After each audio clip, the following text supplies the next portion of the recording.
Hello, YouTubers out there. This is Jerry the Movies. So last time I said I would review Friday the 13th Part 3 in 3D, but not just yet, because I felt the need to do another Star Wars review.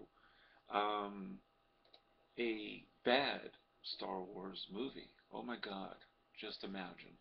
And it's not one of the prequels either. Hmm. So some of you may be wondering, well, it's got to be Star Wars Holiday Special if you apparently like the prequels. Well, apparently not, because that one wouldn't can't really do a review of that one. I wouldn't want to. That's how bad Star Wars Holiday Special is. If any of you don't know what that is, look it up on YouTube. It's more likely uploaded on there because I don't think George Lucas would care if it exists or not on YouTube, copyright wise. But no, no, this is a different beast. Um, this is Star Wars: The Clone Wars. This was the feature film that came out in 2008, same summer that George Lucas brought us Indiana Jones and the Kingdom of the Crystal Skull. Um, that is not a snub against Crystal Skull, by the way, but just, how can you do something that I feel is of quality and then do Star Wars The Clone Wars in the same breath? I can't imagine. Um, as you probably know, Star Wars The Clone Wars is the first animated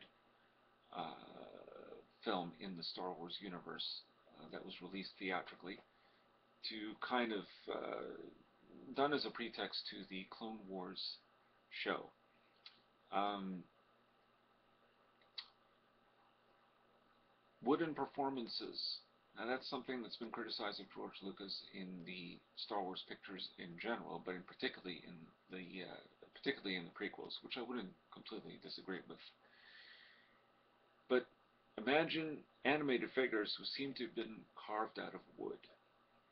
Now, I want to explain something. Anytime I do a review on this channel, it's usually from a movie I've already reviewed in written form on my blog site. So this one kind of wrote itself, alright? This story, The Clone Wars, is sandwiched in between Star Wars Episode 2 and 3, and it finds Anakin Skywalker training a smart Padawan pupil named Ahsoka Tano, while his mentor, Obi-Wan Kenobi, continues helping the rebellion fight the Separatists. Meanwhile, the slimy old Jabba the Hutt is tricked by Jedi Master Count Dooku, who is voiced by Christopher Lee, and of course Christopher Lee played Count Dooku in Episode 2 and 3. Tricked by him and others to join the Separatists while trying to find his baby son, a slimy little version of Jabba himself.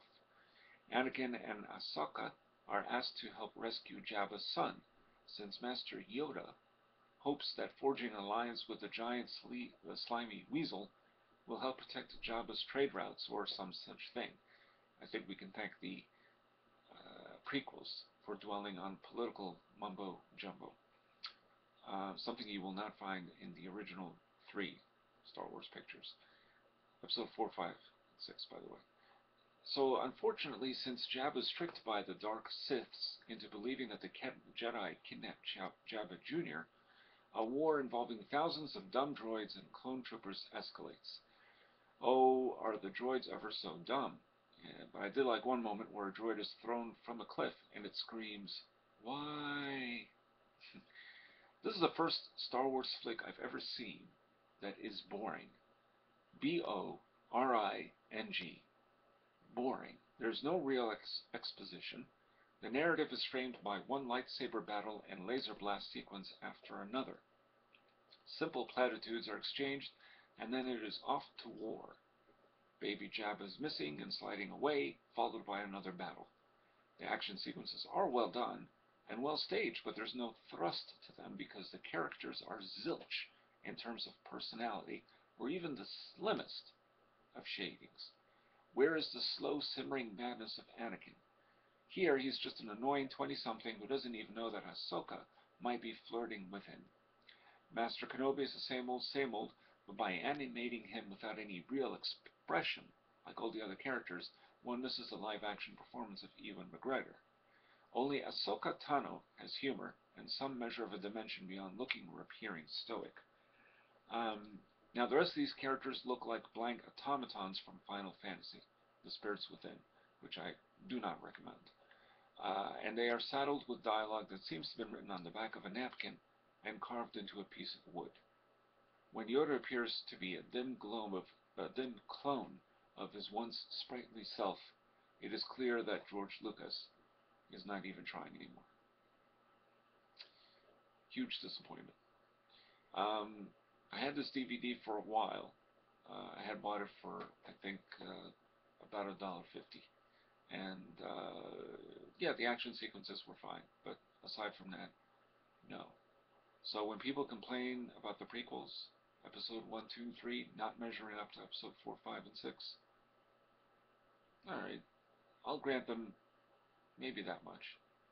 But when people say episode 1, The Phantom Menace, was the bottom of the barrel of George Lucas junk in the Star Wars universe, they haven't seen the Clone Wars. Now, of course, Clone Wars came out long after episode 1. But then those same people, do they really love Star Wars Holiday Special? Now that's bottom of the barrel junk. That's all I gotta say about that. This is Jerry at the Movies. That was Jerry Saravia, hoping to maybe next week review Friday the 13th Part 3 in 3D, which I did see back in 1982 or 83, 84 on VHS and never in 3D. This time I'll see it in 3D, and let me tell you, I think that from what I remember, it's a hell of a lot better than the Clone Wars. This is Jerry Saravia, signing off.